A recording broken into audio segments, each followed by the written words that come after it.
cette expression.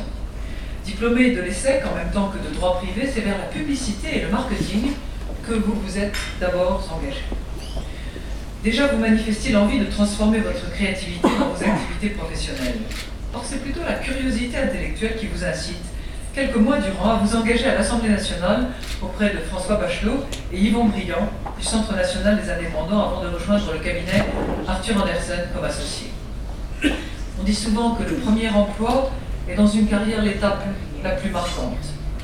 Chez Arthur Andersen, de 87 à 2002, c'est une vraie famille que vous avez trouvée au sein d'une firme encore présente au cœur de ses anciens, nombreux ce soir et toujours prompts à défendre la cause arthurienne.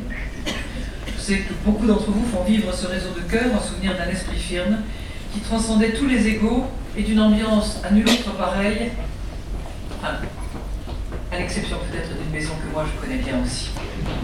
Cher Wallace Baker.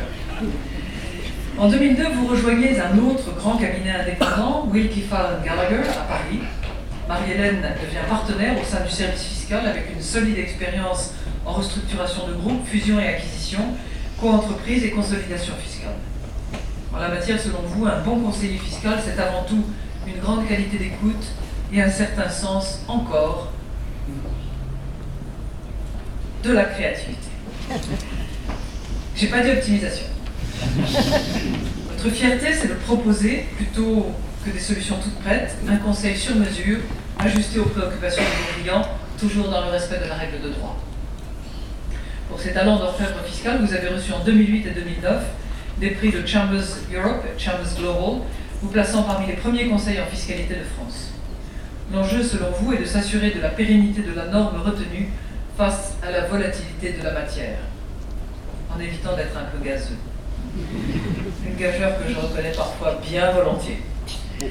Ce talent, vous avez aussi à cœur de le transmettre en souvenir des valeurs que vous ont apprises les anciens d'Arthur. Souvent sollicité pour votre expertise, vous siégez au sein de différents groupes de réflexion, au MEDEF, à la FEP. Dans tous les travaux menés par la DLF, la Direction de la législation fiscale, sans compter les ouvrages, articles et autres publications signés de votre nom. Maître de séminaire à Paris 1 et Paris 5, respectivement depuis 1995 et 1999, c'est au contact des étudiants que vous conservez un regard neuf sur une matière dont plus aucun mystère ne vous échappe. Et vous mesurez combien, face à ce jeune public, les questions les plus simples réclament parfois les réponses les moins aisées. Chère Marie-Hélène Raffin, votre vie professionnelle est ainsi remplie qu'elle ne laisse que peu de temps au repos et à d'autres tâches.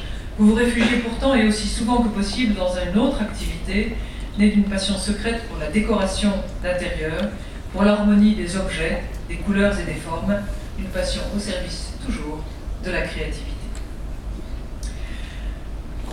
Marie-Josée Figné. Avant de présenter la présidente de la Chambre de